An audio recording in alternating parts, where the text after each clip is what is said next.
კოლეგებო, კორუმი გვაქვს, შეგვიძლია დავიწყოთ კომიტეტის ხდომა. დღის წესრიგით არიგებულია 3 კანონპროექტი გვაქვს, მესამე მოსმენით განსახილველი. გთხოვთ რომ დავუწყისოთ დღის წესრიგი. მადლობა. მაშინ დავიწყოთ წესრიგით გათვალისწინებული პირველი საკითხით, ეს არის უცხოელთა და მოქალაქეობის არ მქონე პირთა სამართლებრივი მდგომარეობის შესახებ. მოხსენებელი ბატონო ვახტანგ თურნა.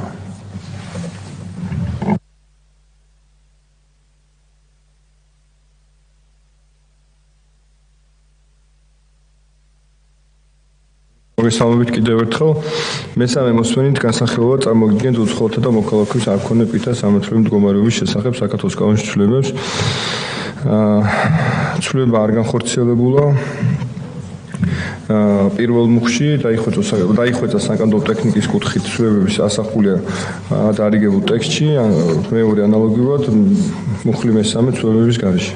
ბატონო, კოლეგებო, მოსაზრებები, შენიშვნები ხომ არ არის? ასეთი არ არის. დიდი მადლობა. დავწანდეთ. შემდეგი საკითხი არის პროკურატურის შესახებ ორგანულ კანონში ცვლილების შეტანის თაობაზე საქართველოს ორგანული კანონის პროექტი, რომელსაც მე თვითონ მოგახსენებთ. წარმოდგენილ ინიციატივაში კანონპროექტში ცვლილებები მეორე მოსმენის შემდეგ არ განხორციელებულა. შენიშვნები მოსაზრებები ხო არ არის? ასეთი არ არის. და მესამე საკითხი საქართველოს ადმინისტრაციულ საპროცესო კოდექსში ცვლილების შეტანის შესახებ თანამდებობ ცვლილებებთან ერთად ანალოგიურად წარმოდგენილ ინიციატივაში თითოეულ კანონშიც, მუხლის და პუნქტშიც რედაქციული ხასიათის მცირედი ცვლილებები არის, რომელიც ასახულია დარიგებულ ტექსტში. კოლეგებო, თუ გაქვთ შენიშვნები, მოსაზრებები? ასეთი არ არის. კი ბატონო, მადლობა. შეგვიძლია რომ კენჭი უყაროთ მესამე მოსმენით განხილულ კანონპროექტებს. პირველი უცხოელთა და მოქალაქეობის არ მქონე პირთა სამართლებრივი მდგომარეობის შესახებ საქართველოს კანონში ცვლილების შეტანის თაობაზე. მესამე მოსმენით ვინ არის მომხრე? ერთხმად დიდი მადლობა.